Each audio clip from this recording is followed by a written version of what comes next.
কিরে পটল, এটুকুতে হাঁপিয়ে পড়লি নাকি? পা দুটো আর একটু চালা, আর একটু তাড়াতাড়ি হেঁটে আয়। বুঝলি তো, এই বাঁশ বাগানটা পেরোতে পারলে আর কোনো চিন্তা নেই, আর ভয় নেই। একটু জোরে পা চালা। আর পারছি না কাকা, সত্যি বলছি, পা আর চলছে না। সেই দুপুর থেকে পেটে একটা দানা পানি পড়েনি। খালি পেটে কি করে পা চালাবো বলো তো?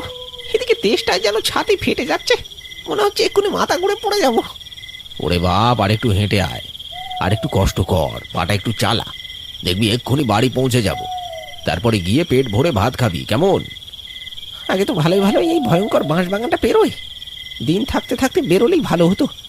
তারপর ঠান্ডাটাও বেশ পড়েছে, চারিদিকটা কেমন যেন অন্ধকার হয়ে আসছে।